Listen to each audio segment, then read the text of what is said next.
listening to the Narrative Podcast with Halsey Allen. The Narrative Podcast is changing the narrative one episode at a time.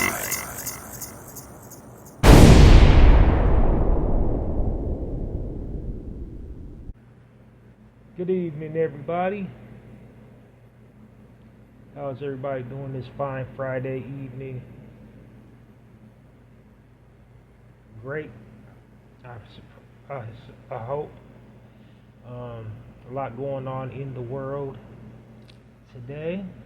I started not to do an upload, but I'm here, so might as well try to stay true to my word and do uploads as many times as I possibly can during the weekday. So anyway, welcome to the Narrative Podcast. The Narrative Podcast is the home of original people peace, original people reciprocity, and original people positivity. The Narrative Podcast promotes positive frames or positive reinforcement of original people and original people culture. The Narrative Podcast provides positive frames of reference about original people and original people culture. Welcome to the Narrative Podcast. I am your host, Halsey Allen. Welcome all my narrators. So I got a pretty good show for you this evening. Like I said, I started not to do an upload tonight because I'm doing a full episode this weekend, most likely tomorrow.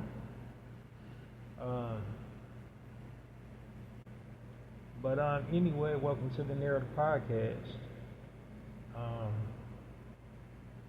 So interesting thing I just want to talk about very briefly before getting this thing started. It has now been 25 whole years since we lost the, entertainment megastar, rap icon, revolutionary radical, Tupac Amaru Shakur.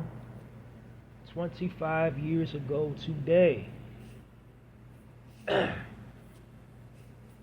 So that's just, it's not great. It's very tragic, but, I'm happy I was fortunate enough to, view his career when he was in his prime, and saw the, saw his growth and through all stages of his career. Now, me personally, gotta say, as far as like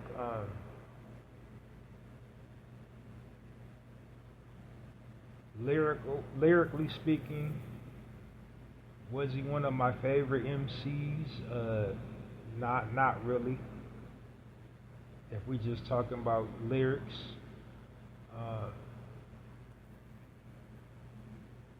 What I appreciated about the brother was his charisma. I looked forward to his interviews more than I did like his projects. Now, I'm not saying he couldn't rhyme at all. Like he can get down for sure, no question.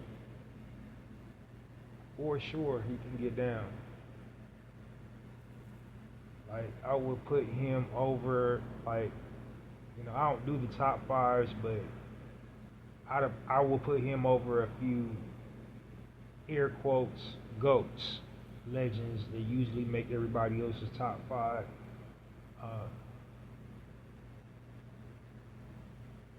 For his more, not his lyrical ability, but his content, and of course his delivery style, his cadences, as far as like MCing. But like I said, I look more forward to him in interviews speaking than rhyming, like talking about, our issues and our plight as a people. You know, I look forward to that, seeing them on TV in that respect. So I can't stamp everything, every single one of Pac's speeches, and he had his moments. He had his fiery blow up moments. I wasn't with his fiery blow up moments, but for the most part, solid MC, solid brother for the cause. He didn't just talk it; he walked it. If he had it in his ability to help another brother or sister, he would help another brother and sister any way he possibly could. Now, many believe he is still alive. Many people believe he never perished. I'm not one of those many people, but it's not out of the realm of possibility. Highly intelligent brother, very well connected. He saw the entire world at the age of 25. Like, there's not nobody in the United States that doesn't have the time I met Pac, between ages of, I would say like 28 to 60. They got the time I met Pac story here in the States and abroad too, because he was a worldwide figure. He was like everywhere.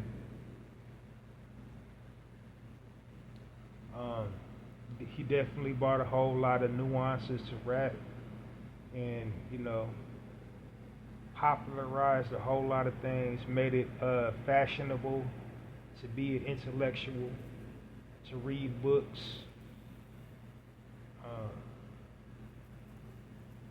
He made it cool in rap for males to openly speak about, their vulnerabilities. He made that a whole thing. He did a lot for the game. He did a lot.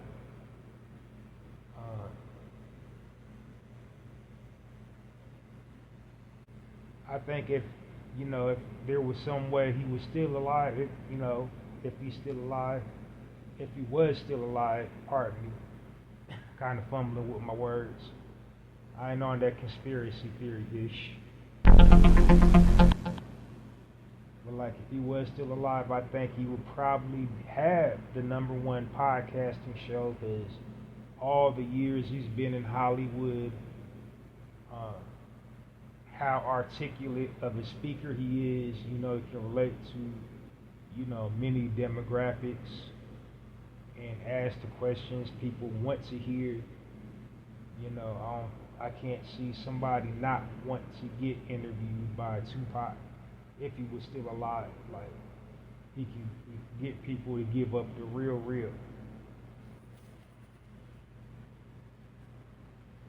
But or most definitely he would be like directing movies by now, because he was he was a pretty charismatic actor too. He probably would have already had a Grammy by now, or an Oscar, whatever it is. The Oscar is for actors. The Grammys for music. He would have definitely had an Oscar by now. Probably like a dozen Oscars by now. But yeah, it's hard to believe. 25 years ago today, he was still with us, amongst us. But he changed the whole landscape of hip hop. He was definitely a force. Many different sides to him. He had that radical, revolutionary um, side to him, that deep intellectual side to him,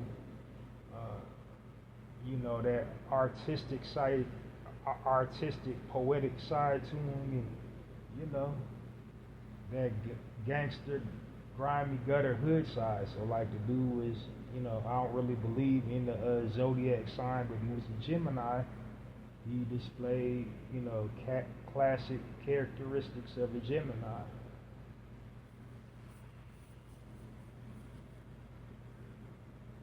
But yeah. But anyway, I just thought it just kind of crept up on me this year. You know, I don't know too many people who don't have like a favorite pop moment or got a favorite pop song. Love them, hate them, you definitely had to respect him and admire his tenacity and work ethic, whether it was rhyming, whether it was acting, whether it was advocating. You definitely had to respect him. So yeah, definitely earned my respect.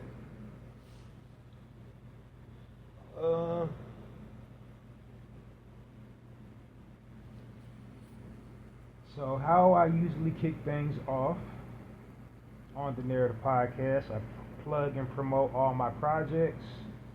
Then I walk you guys through a brief synopsis of the Narrator podcast. And the reason why I do that is to better familiarize the listening audience, which is you, with my content, so you'll be, well informed and know what you're getting into when you listen, and be attentive while you're listening, and be looking forward to the next episode. But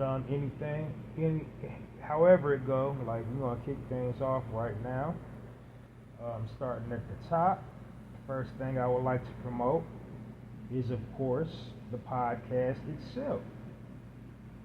You can support the Narrative Podcast by following me on YouTube or X, formerly Twitter. And the reason why you want to follow me on those two mediums is because while I'm recording, after I'm done, recording the episode gets automatically uploaded to YouTube and X. Any other platform that my link appears, I have to manually put it there. But the software that I'm using, it just automatically, uploads it to YouTube and X after I'm done recording an episode. So, you want to follow me on YouTube. I'm Halzie Allen, Hallzie Allen, Allen. Subscribe to my YouTube channel. Click the notification bell, notification all. And then the way you support the Narrative Podcast from YouTube is to obviously, like, all YouTube channels, click the like button, which will be the hands up or thumbs up icon. And then next to that, of course, on YouTube, it's a comment section. Leave me a comment on the latest episode of the Narrative Podcast, and then also share that episode on, whatever platform that you would like to, share content on. Make sure you share the Narrative. That's how you support the Narrative Podcast from YouTube. I just want to make the disclaimer, that's my viewer channel. I don't have a channel exclusively for the Narrative Podcast. It's just my viewer channel, and view or listen to the Narrator podcast episodes, you will want to go to my videos, which is set to public, so you should be able to, see it. But after you subscribe to my YouTube channel, you automatically get the Narrator podcast episode. That's my only thing that's being uploaded to YouTube. Everything else is just like viewer stuff. And then next, you also want to follow me on X, formerly Twitter, and go to my page, I Stay Good at Halsey Allen. When you're on my page, because you will see my book of poetry pinned to the top of my page. It's titled The Black Card. I'll get more into that in a second. So once you've arrived at my page, click the Narrative Podcast link. As I said, each episode automatically uploads to YouTube and X. So if you're on X, go to my page, click the Narrative Podcast link, and then you should see the Narrative Podcast expand when you click the link, and you should see the Narrative Podcast banner, which is just the logo of my podcast. Microphone, a silhouette of a microphone says the Narrative Podcast, and then you want to click the like button or the play button, whichever. Click the like button, which is in the shape of a heart, and then once you do that, the episode will open up and it'll start playing. So next to the heart-shaped like button, you will notice like a little time clock. You want to ignore the little time clock, that little clock icon. You want to ignore that, and then leave me a comment. The comment box is next to the little clock icon, and then next to the comment box, it's the most important way you can support the Narrative Podcast is the download button. The download button, the icon for the download button is in the shape of a cloud. So click on that download button. It's in the shape of a cloud. It has an arrow pointing downwards, and you want to click on that. And that's the most effective way to, support the Narrative Podcast. If you don't do any of those other options, make sure you're clicking the download button. So download this episode and all previously recorded episodes of the Narrative Podcast. And that's how you support the platform. Quick disclaimer, or not quick disclaimer, more of a request. If you're a visual content creator, please be sure to, shout out Halsey Allen, the Narrative Podcast, on your visual platform. So like, I'm talking to my YouTubers, my Instagrammers, TikTokers, anybody with a visual platform, anybody that, uploads content, in front of a camera. But for everybody else, just like I said, download the episode wherever you get your podcast source from. Comments. Leave me a comment on each episode, and of course, share episodes to the Narrative Podcast on, whatever platform that you like to share things on. And that's how you support the platform. So notice I don't have a Patreon. I'm not asking for money. I'm just simply asking you to like, share, and download. All of those options are 110% free.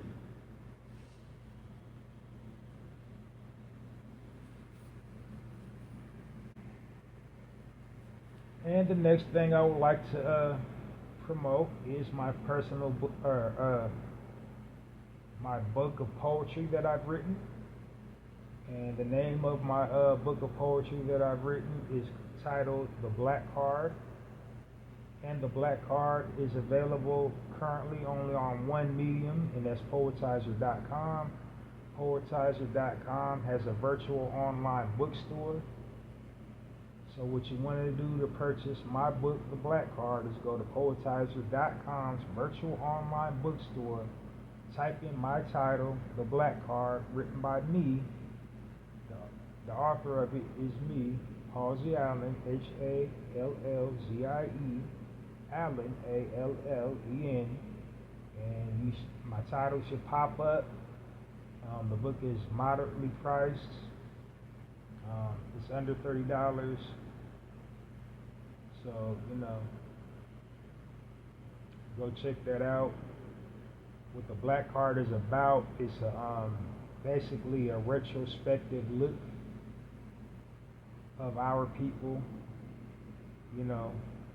as a people, everything we encounter, face, endure, everything we experience, both positive and negative. It's literally just basically a snapshot of our culture and our people condensed into 30 poems. If you're an original man or original woman, you will automatically just connect with the poetry in that book. It'll just resonate with your spirit. It'll just feel right. Like the pages will be calling out to you. Each poem gets better and better on each page. And, it's just a veritable feast for your soul. So you will love it, you will enjoy it.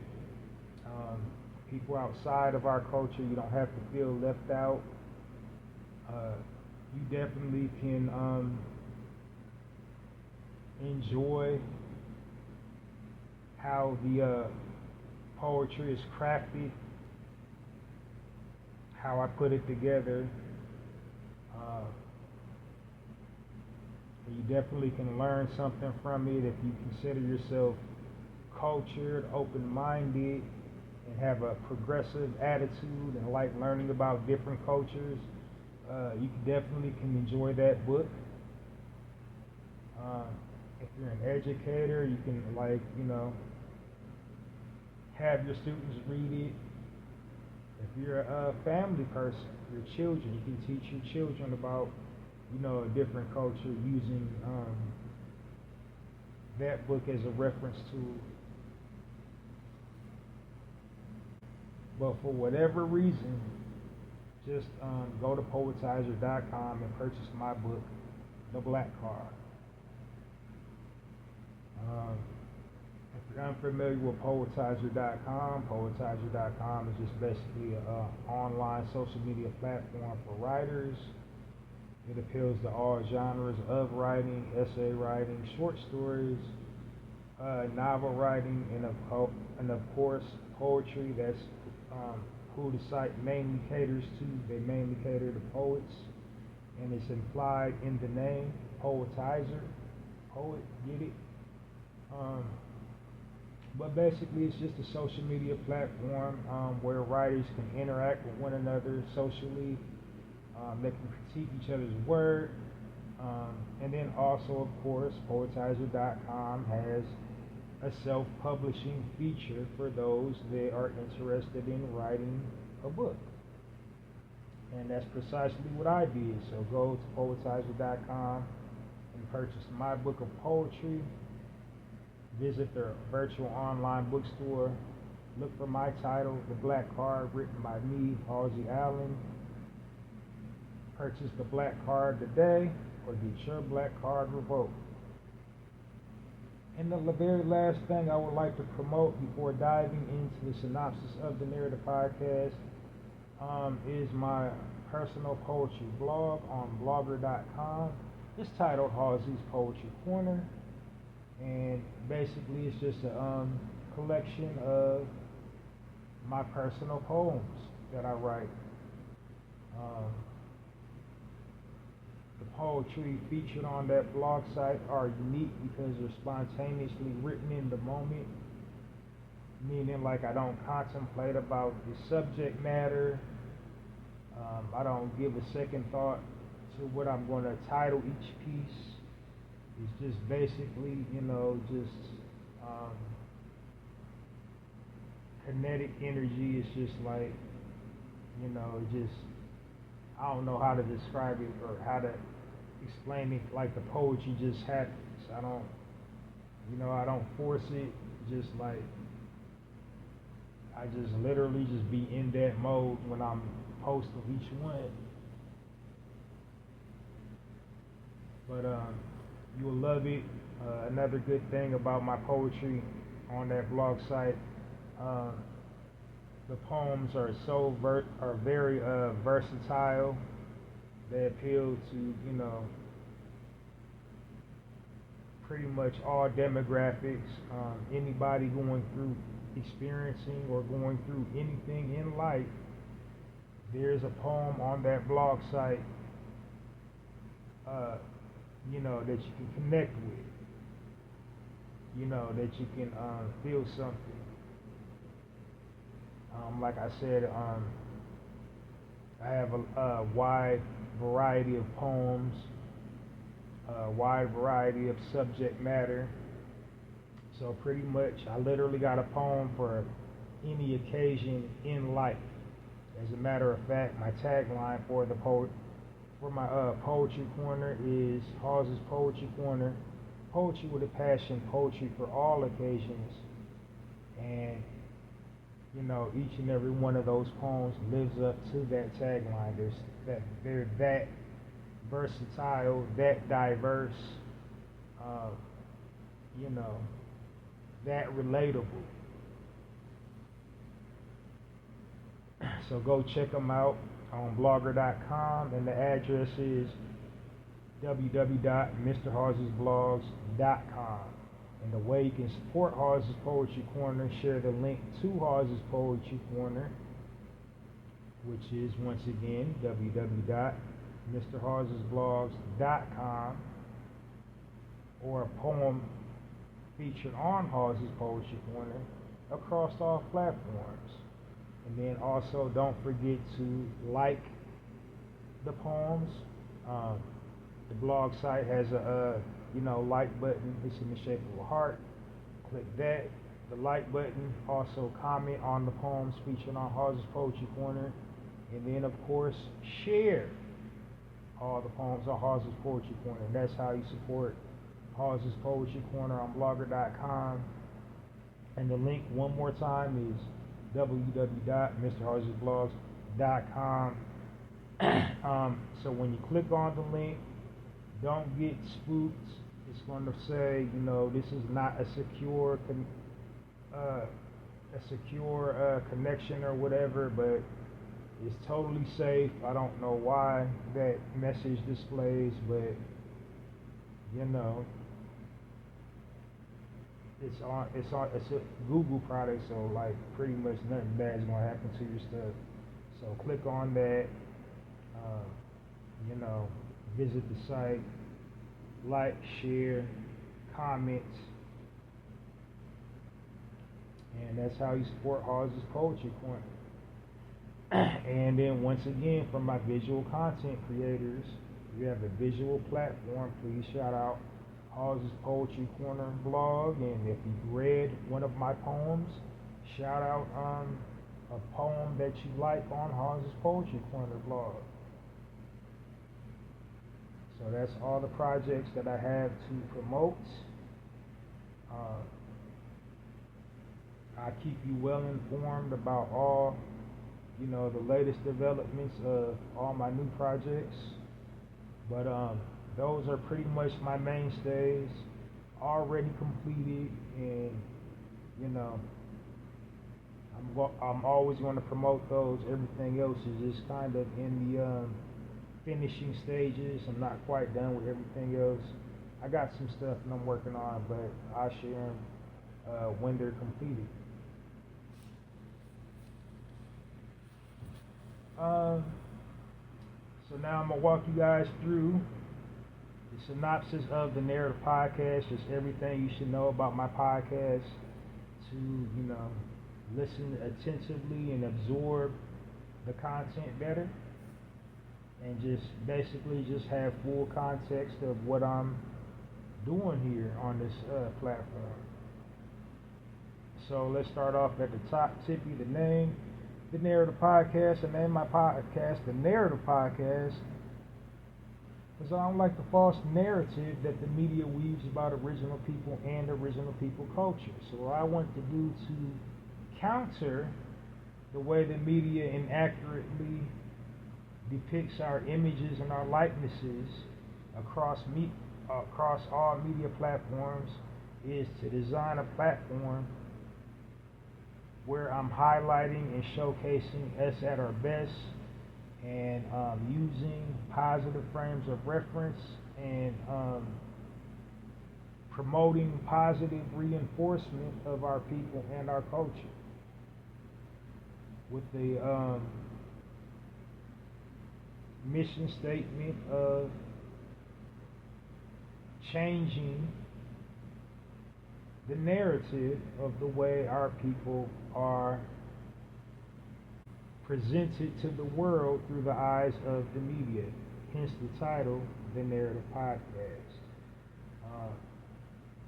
So what I'm trying to accomplish in this space, my mission statement, is just basically to bring awareness to the listening audience is to why it's important to responsibly utilize your platforms to share information about our people and our culture, and then also to encourage the listening audience to responsibly utilize your platforms to share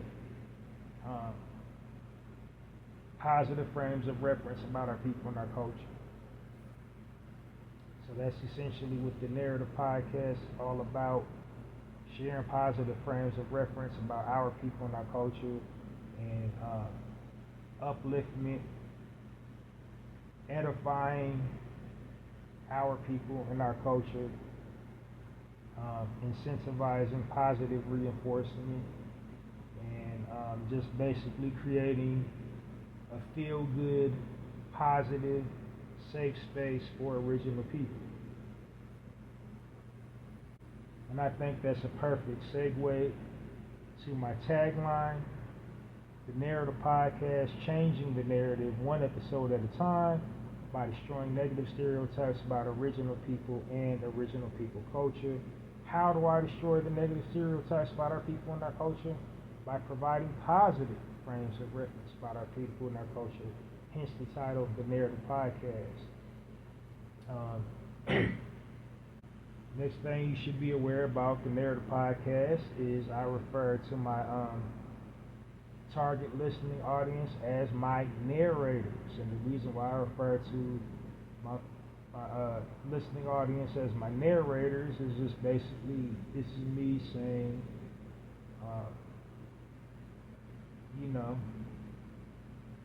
we need to tell our own stories.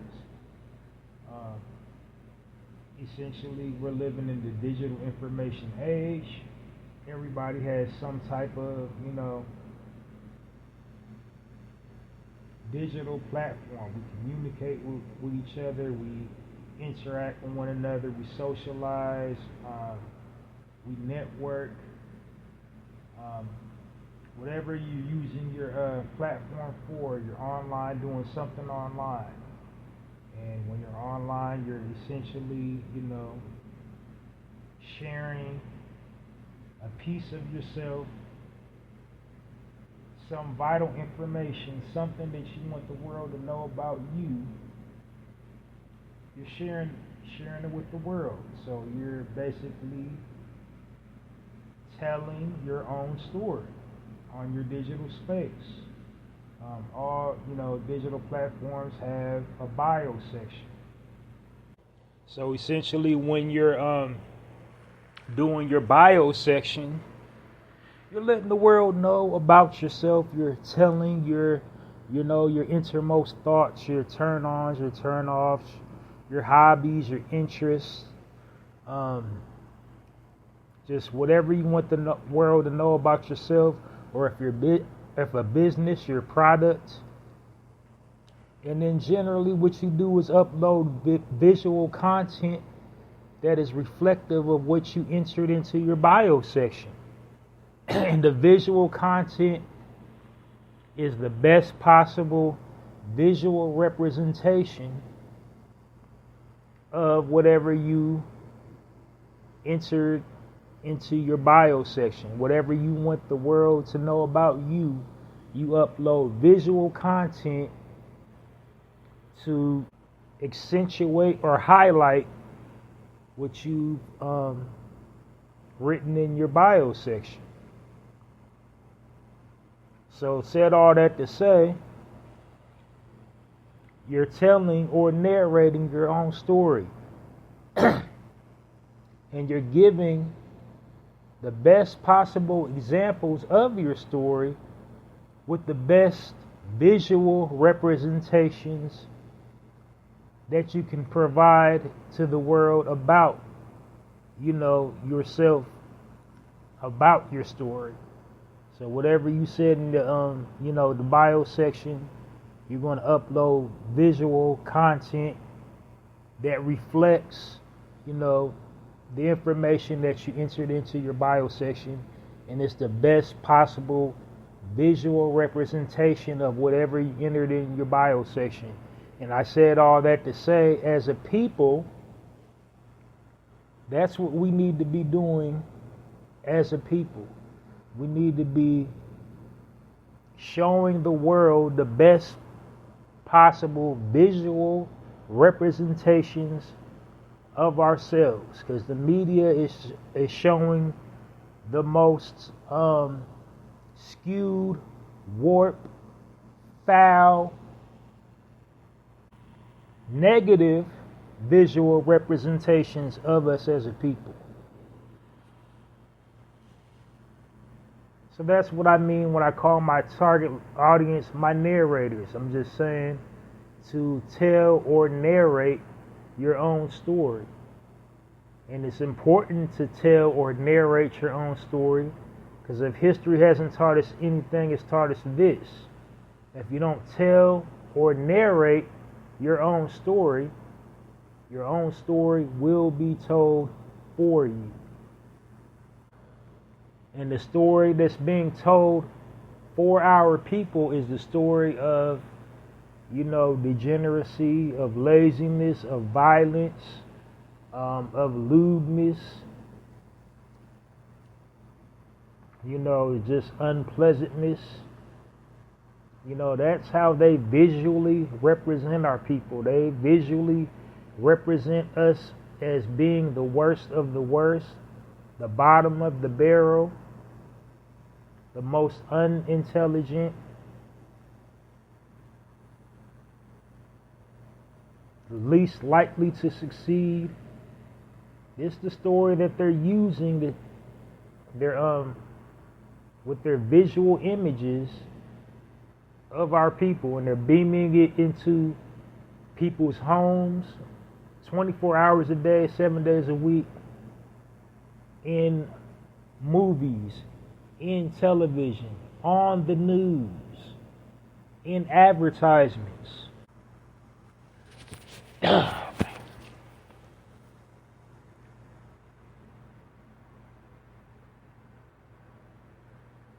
Could be traced back to systemic oppression and psychological programming and conditioning. The powers that shouldn't be manipulate certain circumstances, on the socio-economic side of it, and make it difficult to, maneuver and navigate on the economic level, as far as like having opportunity and inclusion. So that's a contributing factor to, when negative things happen within our community. And then another contributing factor the main factor is, the psychological programming and conditioning that they do to us. They use the media to psychologically, wire us to think a certain way, to perceive life a certain way, to perceive ourselves a certain way, and each other a certain way when we're looking at each other. And them certain ways are all negative. They program us to think negatively, to respond, interact, and react to one another in a negative way. And so it's not, accidental or coincidental. This is, they do actual experiments. Like they literally, legitly implant thoughts into our heads using certain frequencies. They're basically like trauma conditioning us. Activating certain things in us with certain tones and frequencies and pictures, and just like there's all kinds of things that can set us off. We got PTSD. Everything they've done to our people, they've experimented on us, all kinds of medical experiments on us during slavery. Like they used to actually eat our people during slavery.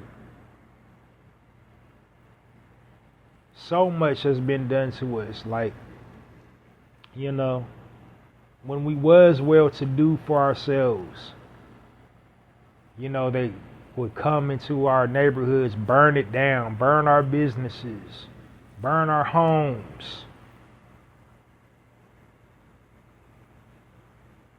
When we was independent and didn't need to be in their neighborhoods for nothing. And so they use propaganda to make, well, that's what y'all wanted. That's what you guys wanted. You guys wanted to integrate with us. No, you guys wanted us to integrate with you all, to take away our economic base we had, to strip our resources from us.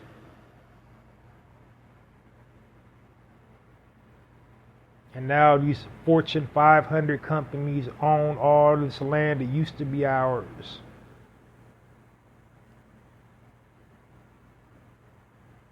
But like I said, I got a little long-winded on that. But basically, whenever I'm talking about a celebrity or somebody famous in our community, it's never to, down talk them or make fun of them or denigrate them. It's just basically to, point it out from the bigger perspective or bigger picture perspective of, why they're in the media for something negative and what's at play. And I'm breaking it down from that perspective.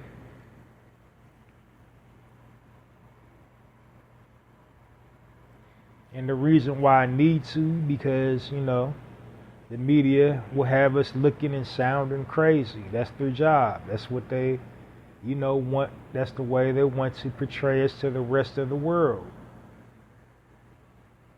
They want to portray us as, star-craving lunatics. Ignorant savages.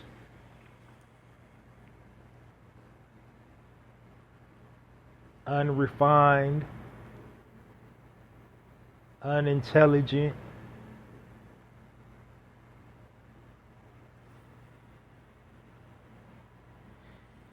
but anyway, next thing you should know about the Narrator podcast is a time-sensitive platform. Try not to exceed 1 hour per broadcast, and the reason why is because, number one, I'm an audio platform.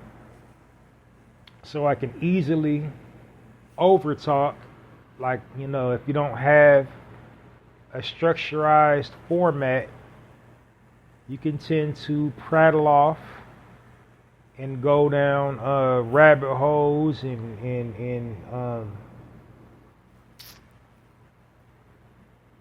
basically be redundant and really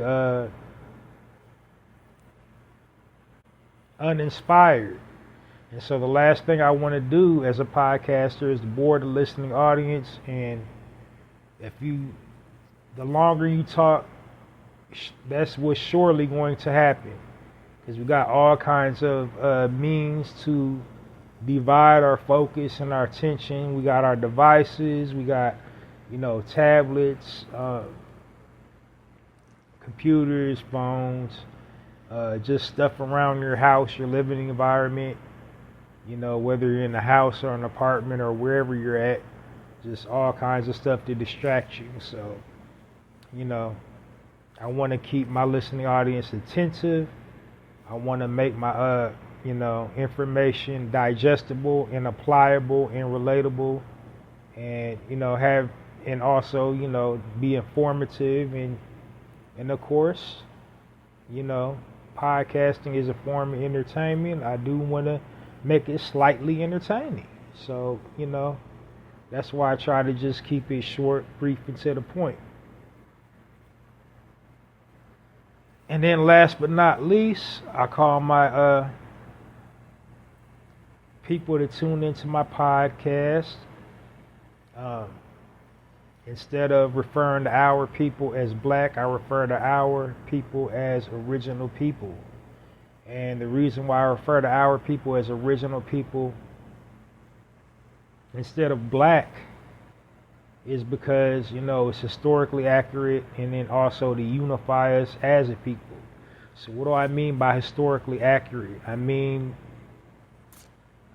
it's historically accurate in the sense of, it perfectly describes our place in the world. Historically, we were and are the first beings to inhabit this world. Like, we were and are the first people ever on all continents. Everything derived from us. Before anything was, we was. We were original. We are original. Not only did we come first, we originated everything. Every modern day convenience you can think of, there was an ancient version of it that we invented. I guarantee you, scientifically can be proven. Historically can be proven. Everything we invented, everything we built, we originated so much. We were the original, educators. We was the original architects. We was the original astronomers and astrologers. We was the original scientists. We were the original alchemists. We were the original mathematicians. We were the original physicians. We was the original horticulturists, botanists, farmers. We was the original farmers. Like, everything, everything you can think of, we originated it. So that's why I refer to our people as original people from the historical perspective. And then the other reason why I refer to our people as original people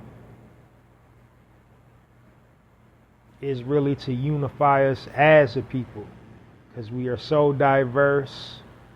There are so many variations of our people. We all speak different languages. We hail from different land masses. Have different viewpoints, perspectives on things, just anything you can think of, to divide a people. We have that in our community. But out of all those differences that we have even more similarities than all those differences. So most of the common threads that bind us together is that we all possess high concentrations of carbon, aka melanin, We can all trace our lineage back to the original point of origin. And then we all possess, there's just intuitive, unspoken bond.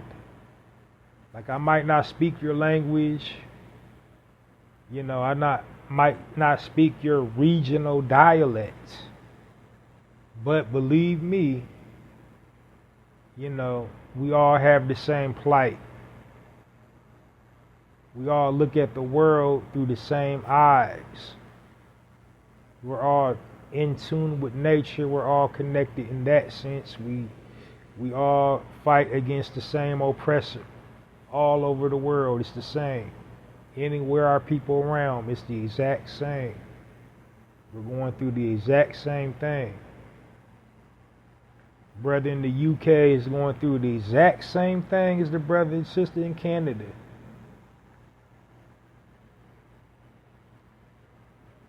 Brother in Canada, brothers and sisters in Canada, they're going through the exact same thing as we going through here in America.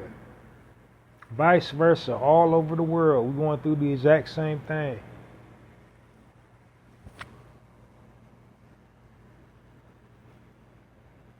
We all fighting against oppressive governments.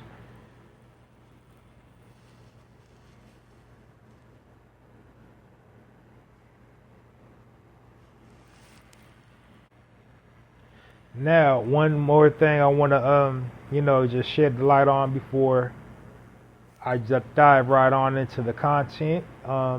Something I do every episode. I just want to dispel the false narrative of slavery.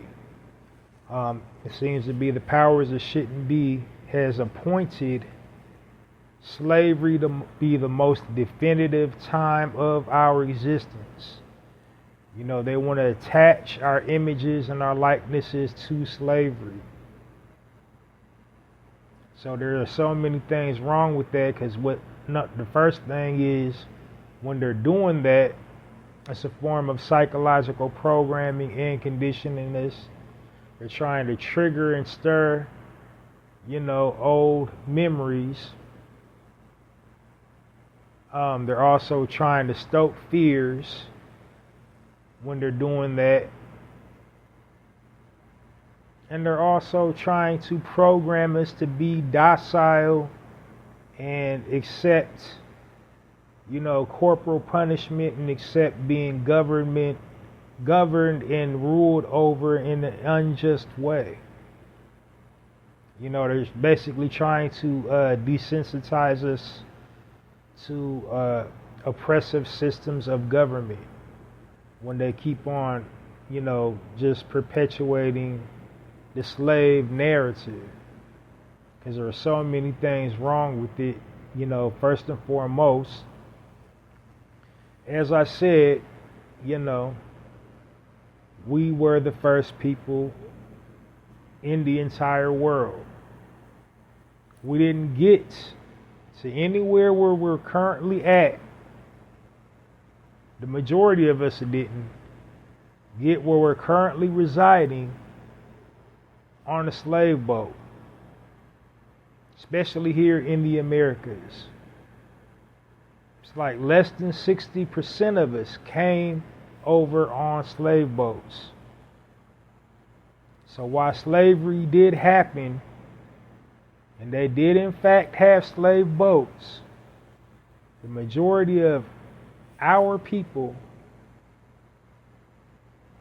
was already indigenously inhabiting, the land masses of wherever they're currently residing at. Like, where there was already large concentrations of us living there. So just like on some common sense type tip, if we was the first people here, you don't think in our minds, as vastly intelligent as our people were, as vastly as innovative as our people were, all the things we invented, all the things we created, you don't think if we was here first, we all just stayed in Africa? We didn't just be like, What's that over there?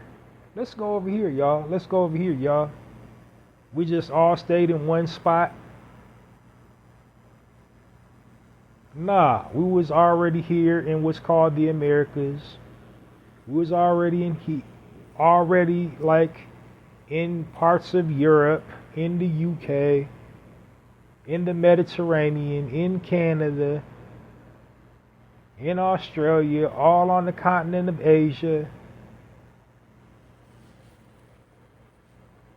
Germany, Switzerland, Middle East. Was everywhere. Even the North and South Pole, we was already there. Thousands of years before somebody came up with the notion to say, let's just go to Africa and just like take this group of people. Let's just start going over there and just taking people.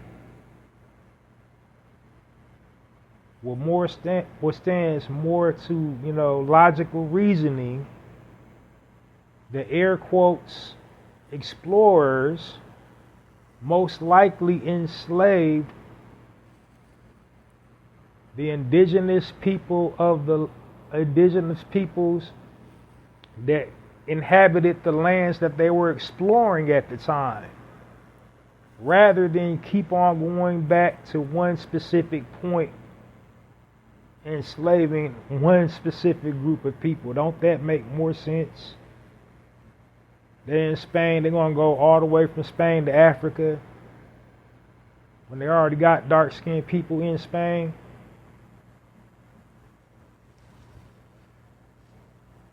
They're going to go to Europe and just keep on getting Africans for hundreds of years. There's not no such thing as an Afro anything. Afro is a hairstyle.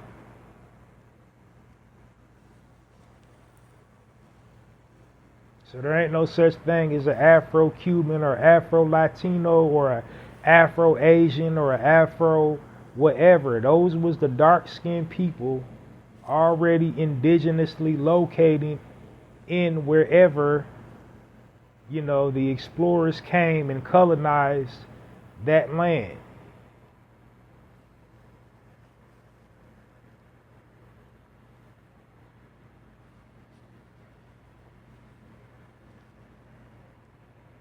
But, another false narrative that they spread about slavery is our involvement in it. We didn't have slaves. That's the first thing they said. We'll say, like, oh, well, black people had slaves too. We didn't have slaves too. We had indentured servants. We didn't just sit up there and beat and torture people for centuries. It was like, it was a time when they could just go free, like, after they paid their debt or whatever.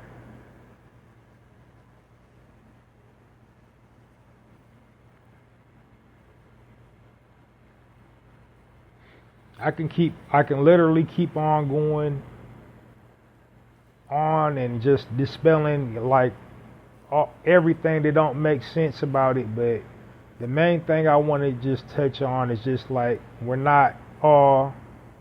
didn't all come off slave boats. And, not that we're opposed to the notion that we did, like we're ashamed of being from Africa. That's not it at all. It's just like if you want to tell the story, tell it right. The majority of us already inhabited, wherever we're currently residing now.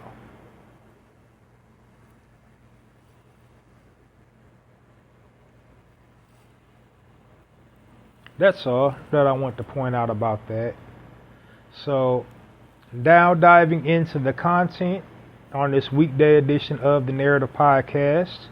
First thing I want to make the listening audience aware of is I have two different format styles. I have a weekday format style and a weekend format style. During my weekday format style, You know, the entire podcast is about sharing positive frames of reference. During the weekday, the positive frames of reference that I share about our people and our culture are positive news articles. And the reason I feel like I need to share positive news articles during the weekday is because we're constantly being bombarded with negative news articles all during the weekday about our people and our culture. So, you know, it's a form of psychological warfare. It's, you know, it's done intentionally. They know what they're doing when they share these negative headlines. They have no regard or respect for our people. They want to promote and broadcast us living in strife, you know, living in violence, being underserved. You know, they want to show us destitute, living well at the poverty line or lower. They don't ever want to, you know, showcase and highlight us at our best. They want to just have this looming presence of being broken. It's very rare that we're in the news for something positive, and when it is, it's just like a brief snippet. It's like probably like 2 hours, and you will never, you know, hear nothing positive again. But when we do something negative, it's an 8-month thing. It's an 8-month to a year thing, like, you know. But when we're doing something positive, you very rarely hear it at all. So that's why I do positive news articles during the week, just to put it out in the atmosphere. Positive things do happen in our community.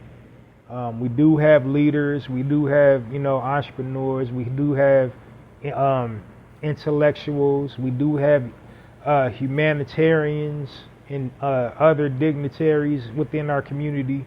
We're not just all downtrodden despots, you know. That's why I share the positive news articles, and then, like I said, I also deliver commentary, and when I'm doing the commentary, I'm breaking it down, you know, whatever's happening in the, you know, news from our perspective. Now, my weekend format is slightly different. I actually have 5 sections. I'm not going to break down each section, what it's about, but, you know, basically just 3 more sections. Because I only have 2 during the weekday. I got 3 additional sections during the weekend. So a total of 5 sections for the weekend. So I will point out the key difference. So, like, you know, this is a weekday, and my positive frame of reference that I start things off with is positive news articles. Now on the weekend, how I start things off, my positive frame of reference is black-owned businesses. And the reason why I do that is because we have very few frames of reference for that. And then you'll just have to tune in and listen to the Narrator Podcast Weekend Edition, you know, for those additional sections that I share on my weekend episodes. But we're going to dive into this weekday episode of the Narrator Podcast with the first positive news article of the evening. First positive news article of the evening, the headline reads, Washington, D.C. Pardon me, y'all, I was on the wrong page.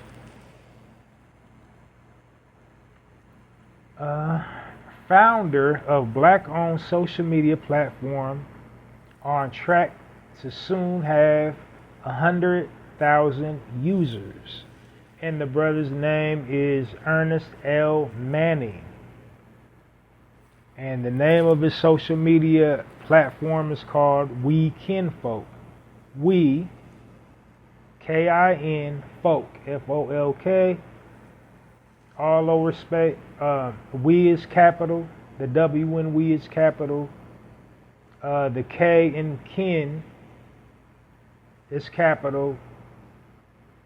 Folk is all lowercase. So it's, no spaces, we kinfolk. The W and the K are capital. The folk is lowercase.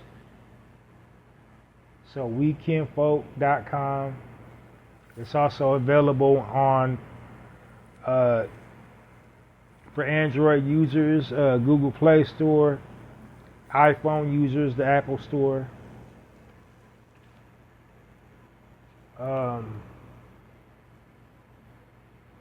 It's basically a social media platform comparable to Facebook and Instagram.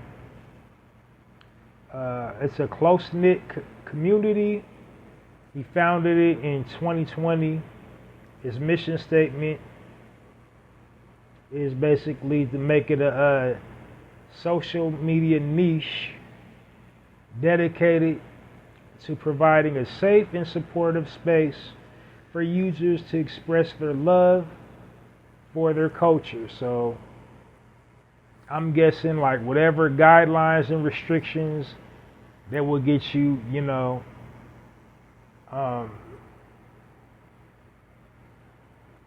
your account to be suspended on Facebook and Instagram, it wouldn't apply on his social media platform. I have not, created my account, but you can't like poke around. He doesn't have like a free version of it. So like you would actually have to make yourself a user account and just experiment, for yourself. Because I don't know how he has that set up and his features and all that. So I can't tell you that. You had to just go to We Kinfolk and set your own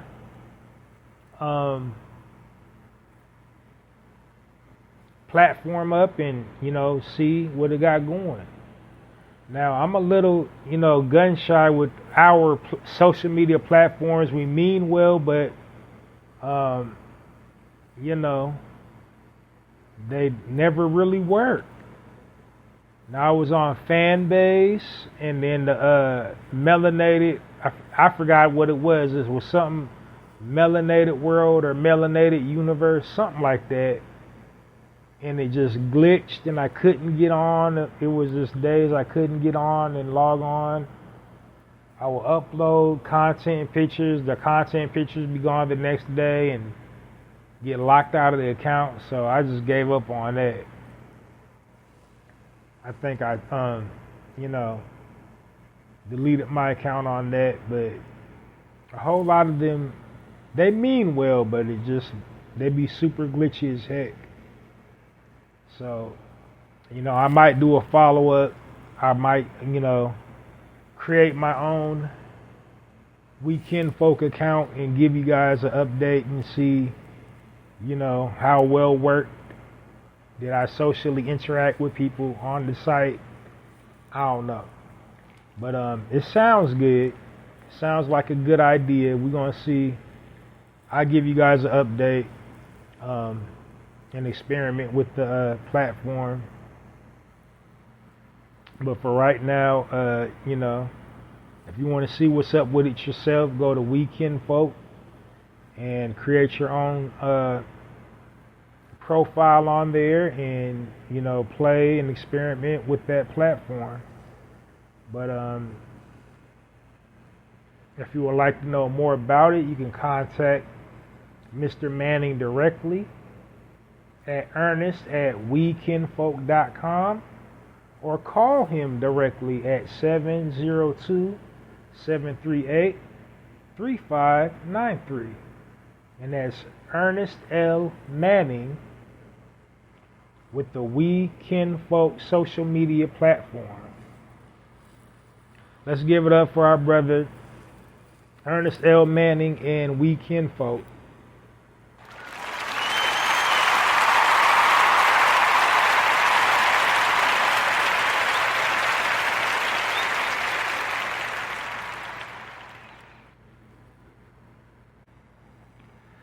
Next article on this weekday edition of the Narrator Podcast, the headline reads, Washington, D.C. screening of A Time to Yell, more than a statue, winner of Bronze Lens Film Festival Best Documentary Award and D.C. Black Film Festival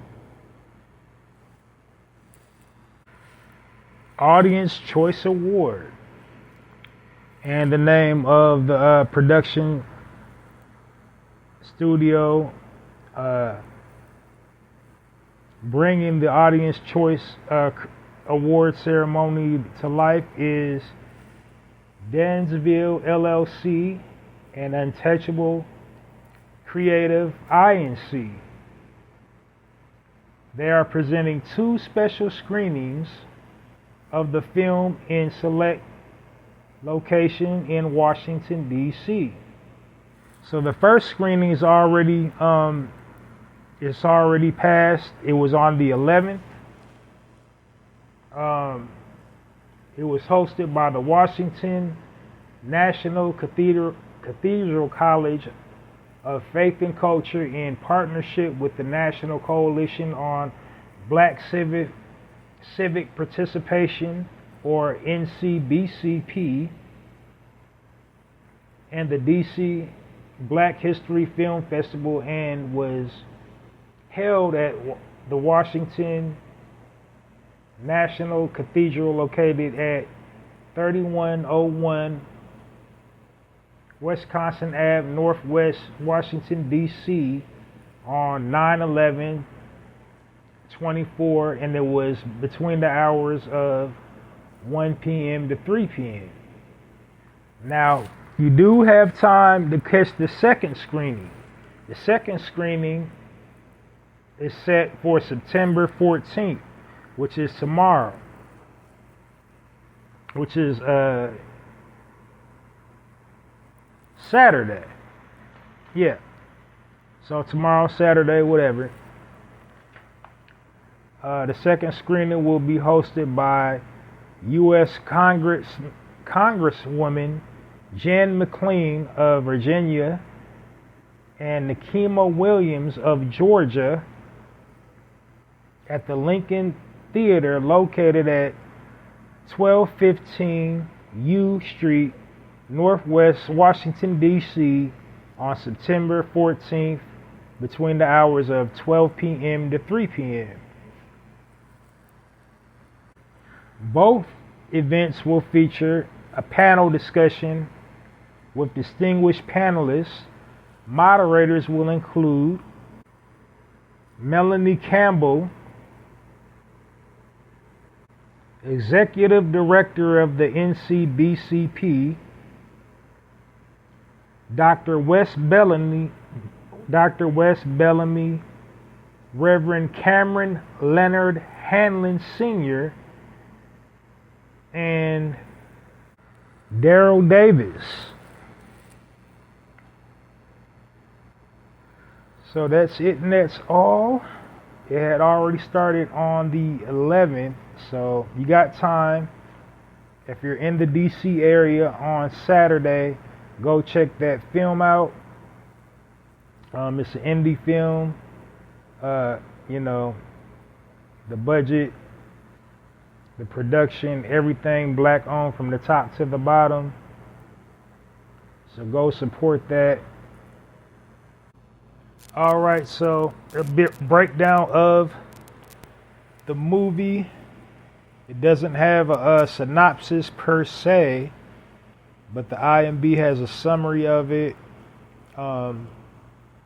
Basically, it just says former Charlestonville City Council member Dr. Wes Bellamy's impassionate activism reveals the journey for the racial justice sparked by the controversial removal of Confederate statues and leading to one modern America's divisive conflict. So I'm guessing it had something to do with during the pandemic when they was taking down Confederate flags and trying to remove statues. If it just came out this year, So I'm guessing. So I'll be looking forward to that movie as well. If I can see it, I will definitely review the movie if I can see it in my neck of the woods. So, all right, let's give a warm narrative podcast round of applause to our brother, Dr. Wes Bellamy, and his film titled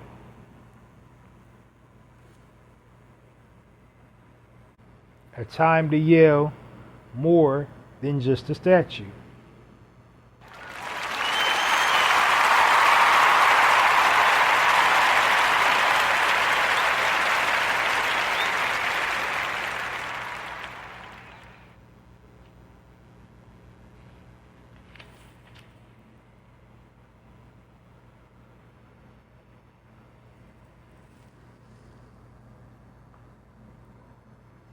All right, moving right along. Next article on this weekday edition of the Narrative Podcast, the headline reads, Black Doctor launches new platform to support dads and combat invisible parent syndrome. And the doctor in question's name is a sister by the name of Dr. Laura Borland. Dr. Laura Borland is a DSW on the Dad Advocacy, the Dad Advocate site, dadease.llc.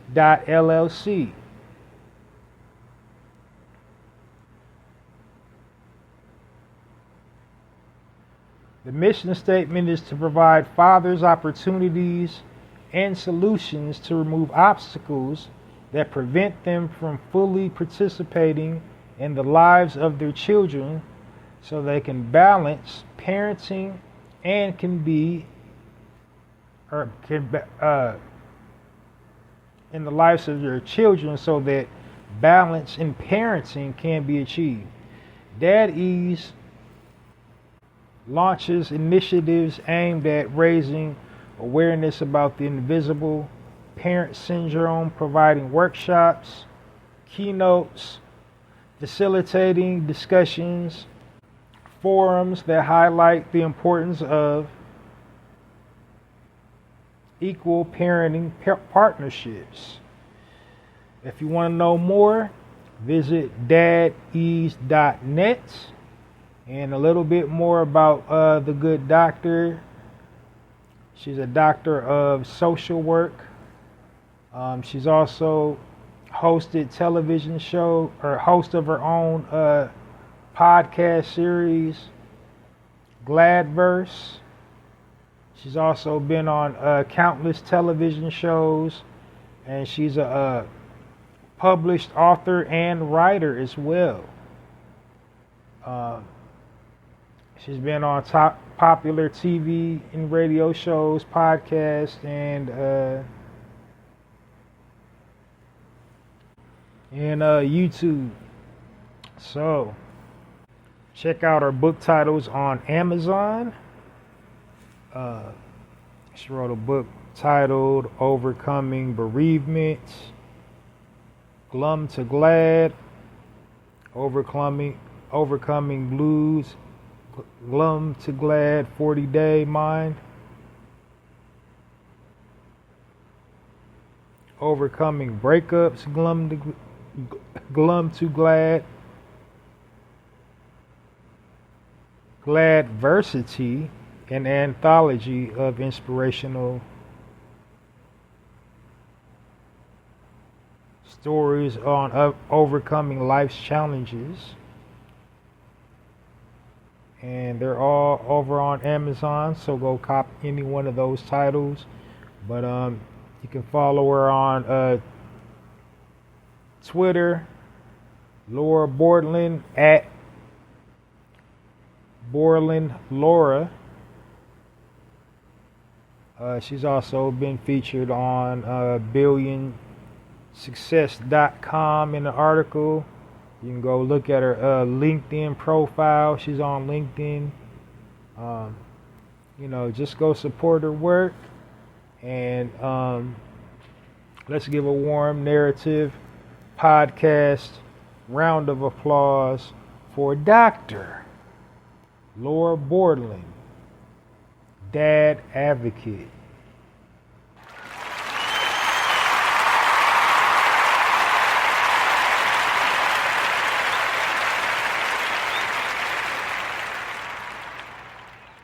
And then I just want to kind of go off on a little teeny tiny side tangent. It's real rare that anyone ever advocates for fathers, period. Like I believe there's just like a misconception of what a man should be. Like we don't have any support systems. We don't, we can't ever exhibit and display emotions. Things bother men too. We can't ever talk about what bothers us. In relationships, we have to bear the brunt of it. If it goes wrong, it's our fault automatically. Rearing children, it's always dad's fault when, something at home's not right. But especially in our community, the negative stereotype is the black man isn't present in the household, but then there's no atmosphere for him to remain in the household. And so, we got a lot of, young people growing up without a father, young black men specifically, and then they go on to, either commit crimes, be predicate felons and all that, or just be in one broken relationship after the next broken relationship because they never, had no positive male influence. They don't know how to treat a woman. And then the only, they got their mom who is broken, rearing them, and essentially poisoning them against their father. And just, they got a negative frame of reference about what a man should be. And it's just an endless vicious cycle. So, there is a difference between a man and a male. And men, we have certain qualities and characteristics. We have to, we have to be an example of what it means to be a man. And at all times, we got to carry and conduct ourselves a certain way. We got to handle our responsibilities. A real man will find a way to be there for his child, even if the mom's not on board. You don't just, I can't deal with her. And find a way to deal with her. That's yours. You know what I'm saying? A real man. But it is extremely difficult when, because you don't want to also undermine, if your child's living with, the mother, you don't want to undermine her authority. So, but then also you have to make your presence in the child's life. So it's a slippery slope being the guy. It's not it's not fun. In that scenario, as far as rearing a child, the single dad thing is not, but I just think that's exceptionally well what she's doing, giving the dad to give his side of the story, account to give his side of the story and have the opportunity to be an active member in their child's life, and then also to find common ground, with the mom. If you can't be with each other, at least be civil towards one another, because the common goal is to rear your child so they'll be productive members of society and, be the best they can be in life without seeing you guys fighting each other. Like, if the relationship didn't work, it didn't work, but the child's still here. You know what I'm saying? So, got to find a way to make it work. I got to say, I did see something online. I forgot to write the TikTok user's account number, but this sister, she had did an upload, in no undescribed terms. She was just saying she's not on terms with, her child's father. They didn't hit it off. They broke up for whatever reason. She don't like him, but she don't hate him either. And she would never,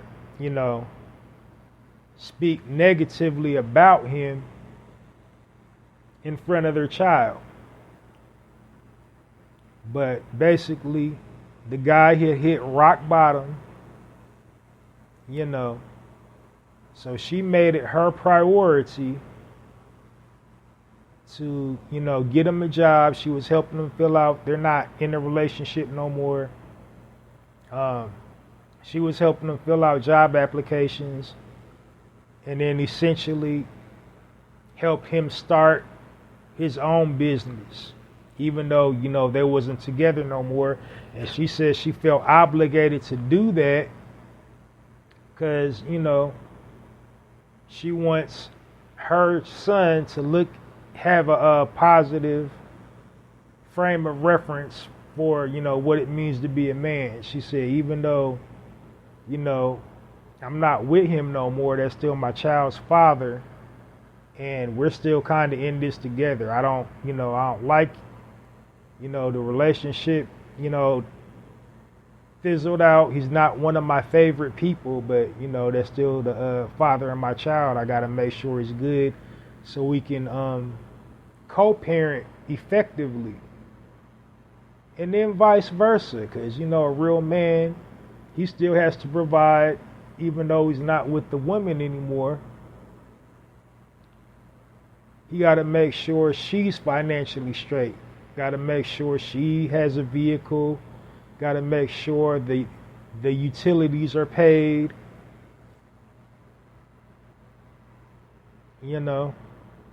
Have money for doctors and after school activities, or just, activities like museum, mall, trips, things you want your child to experience that are nice, that cost money. Like, too much in life ain't nothing free. So while your child's under her roof, you want them to experience all the all the good things life has to offer. And then when it's your turn, when she drops the child off with you, then, you're the king of your castle. You do it your way, and just switch up and be there for each other in times of need. If she's down bad, she got you. If you're down bad, or she's down bad, you got her. You're down bad, she got you. And it don't have to be a romantic thing. It's like, we have to maintain a united front, because we do have to ensure this child has everything they need in life and maintain respect. So that's, effective co-parenting. And I think, it's just not discussed enough within our community. We have so many broken people that went, on the other side of the tracks just because they didn't see or experience a healthy relationship with their parents. It's like they was always at each other's throats. The mom talking bad about the dad talking bad about the mom, and you know.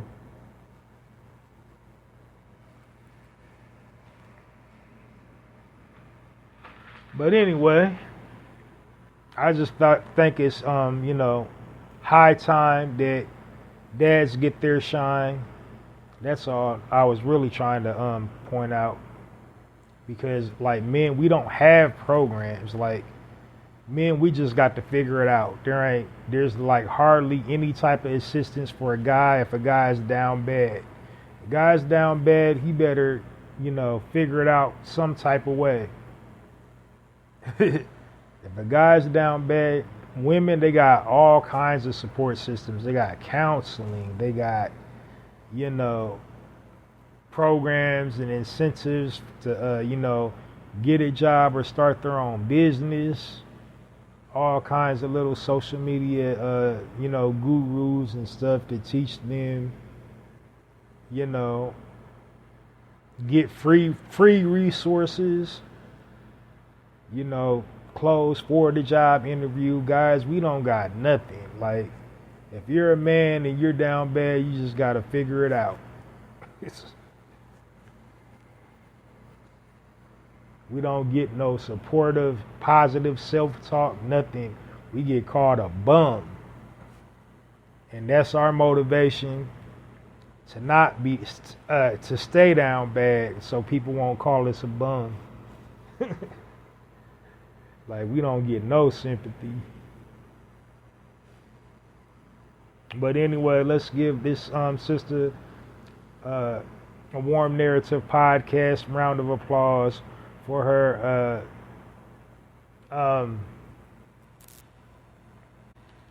innovative program to help strengthen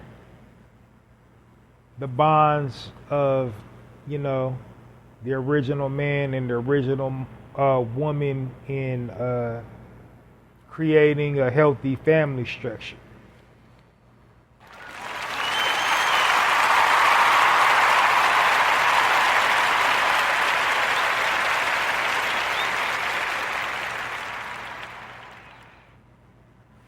All right, so now that was my last positive news article of this evening. And I got one more section before signing off. And this is my current event section I refer to as my speaking point section. And in this section, what I'm doing is I'm just speaking about, trending topics or topic singular. Sometimes I got a whole lot of things I want to address. Sometimes I only got one thing to address. But it's essentially like current events. I'm delivering commentary on current events. And the purpose of me doing that is controlling the narrative, because the media have us looking and sounding crazy. But this is my last section for this weekday edition of the Narrative Podcast. My speaking point section, and the speaking point of this evening is a story that has went viral. It's currently going viral, and that is the untimely demise of a young brother by the name of Javion McGee. Javion is from Chicago, Illinois, and he was found unalived in North Carolina. He was in North Carolina because he is a truck driver. So he was on, truck driving route. Somehow they found him in North Carolina, hung from a tree. And of course the family doesn't have any answers as to why. They're not investigating it. They're giving them a runaround.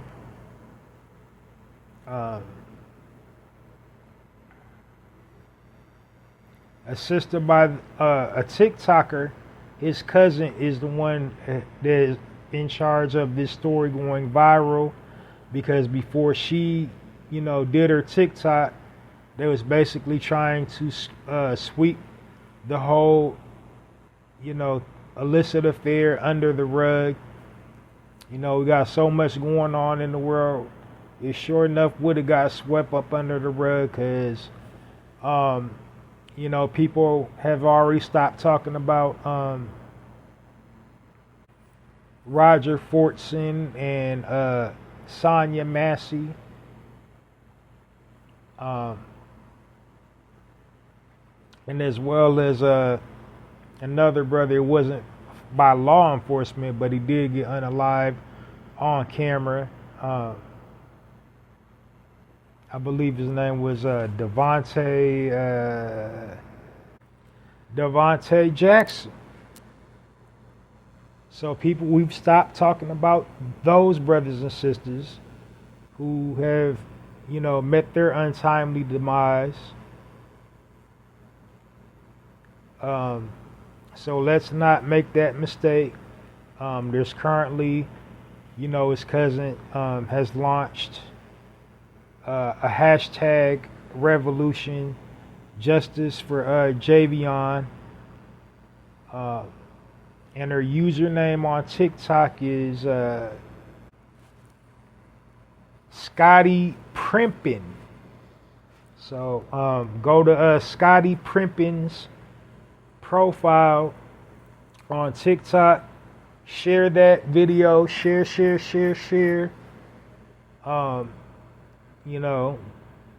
Hashtag justice for Javion.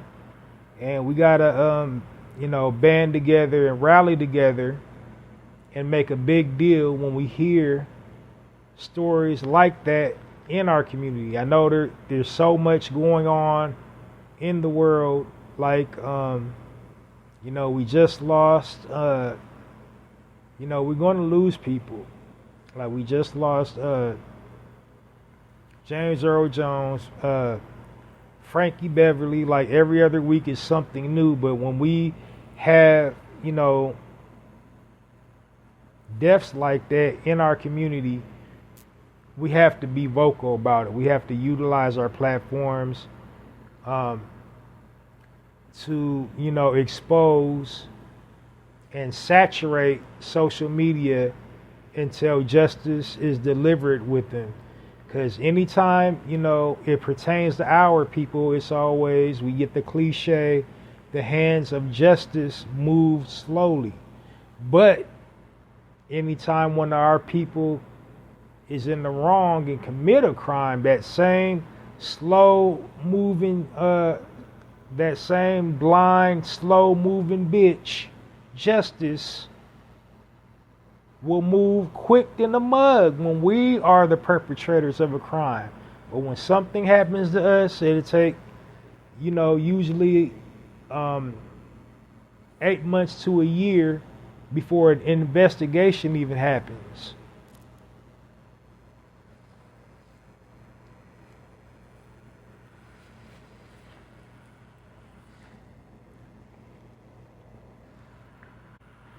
And he's not the first person that got lynched. Like we just went through this last year. Remember a sister, what is her name? Yolanda Ubrin. This just happened last year. Sister by the name of Yolanda Ubrin. They found her hanging from the tree. Now when they found her, they were saying, she had mental health issues. She called the police a couple times or the police came out to, that area a couple times because somebody called on her because she was having mental health issues, but essentially they tried to say she did it to herself. She committed suicide. And that's essentially what they're saying about this brother. When the family checked in on the story, They was giving him the runaround. They was saying he was spotted at Walmart buying some rope. Who goes to Walmart to buy rope? Yeah, he's a truck driver, but they got other equipment to like hold your load down or hold stuff down in a truck, so that's not making sense. So yeah, they will in a heartbeat say mental health. That's the first thing they'll say is mental health. So Midwest goes down south, is strung up and hung by a tree. Strung up, hanging by a tree. Another hanging victim.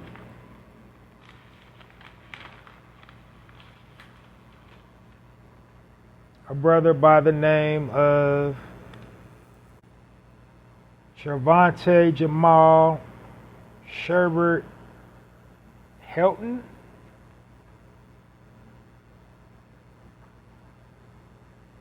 Got hung in Georgia.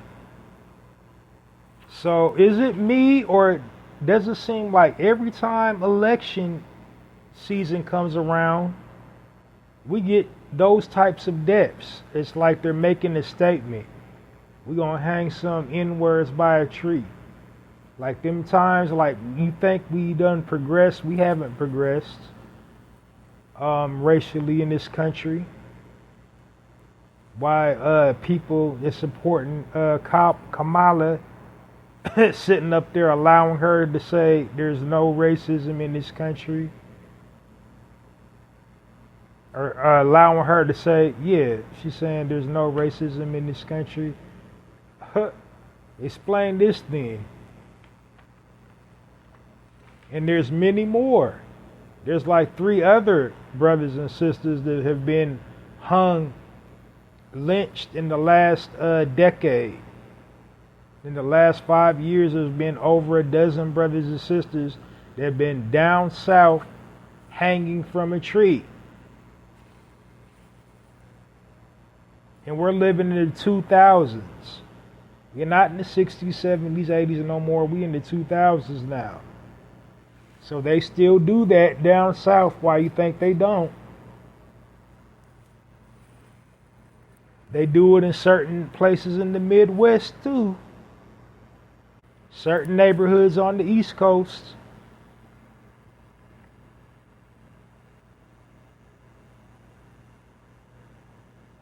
Up north for sure. So it's everywhere. We can't escape it. We got to deal with it head on. But when we have atrocities like this in our community, we can't let it slide. We can't get laxed. Yeah, we got to make a big deal. We can't worry about people talking crazy, but like, oh, you need to get off the internet and you take the internet so seriously. Nah, I take life seriously. I don't know that brother, but that could be me.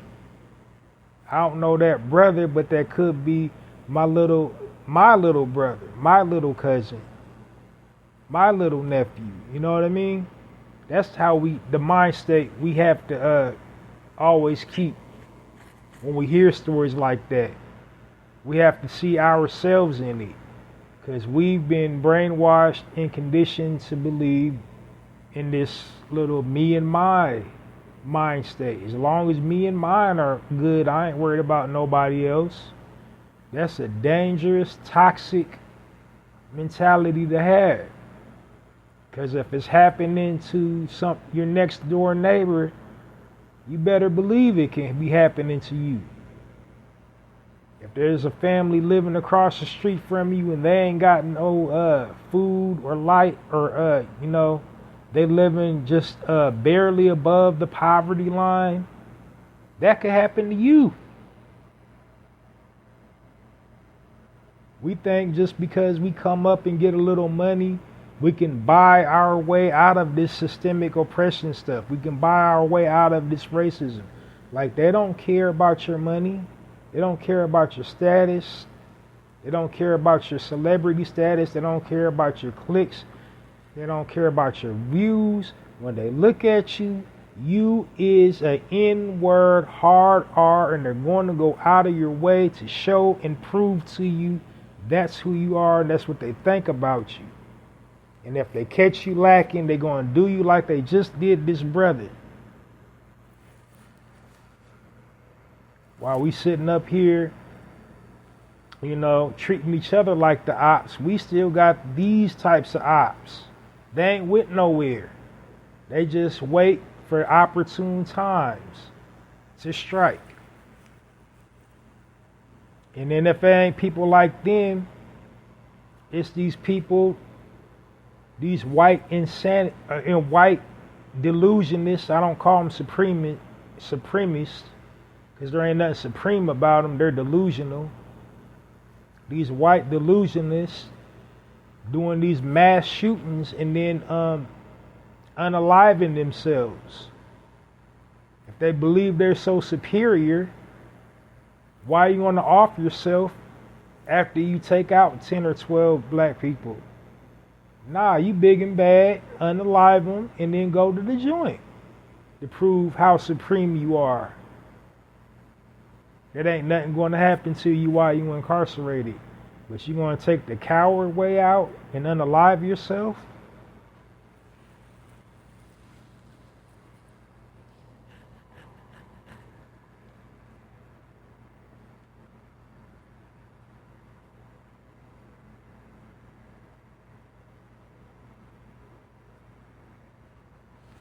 Yep, so, the more things change, the more things stay the same. It's still here. That presence is looming over us. Will never be out of the woods. It's sad. But definitely, utilize your social media platforms. Justice for Javion. And once again, look at the story. Go to his cousin's TikTok account. Her TikTok username is Scotty Primpin, Primpin.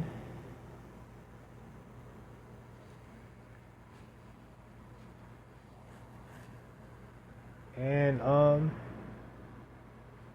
R.I.P. Roger Fortson, R.I.P. Sonya Massey, R.I.P. Devontae Jackson, R.I.P. Jordan Neely,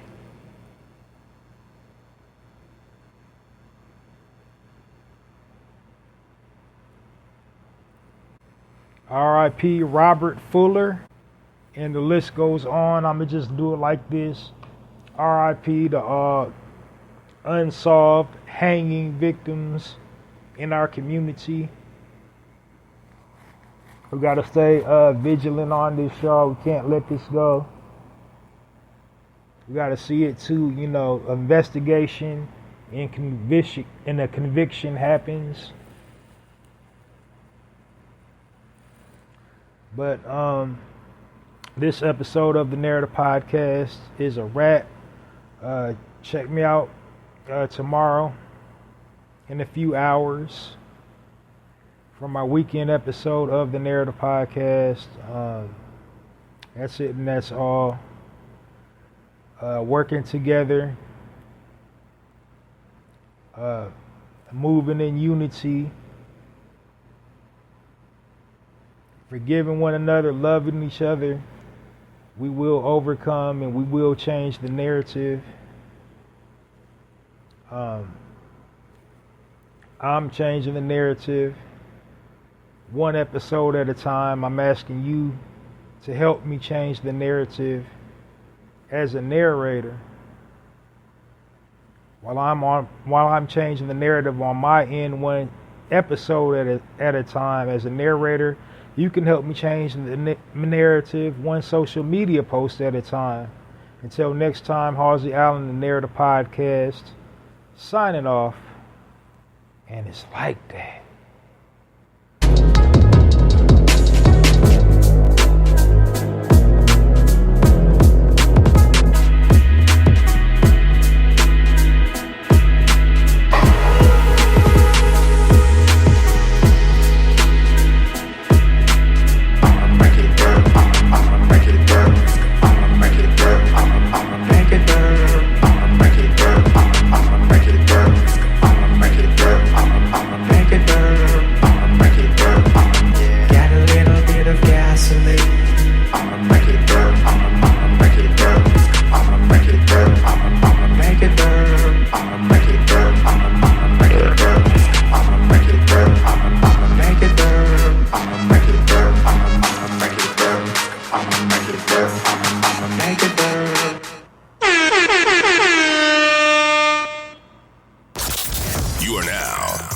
to the Narrative Podcast with Halsey Allen. The Narrative Podcast is changing the narrative one episode at a time.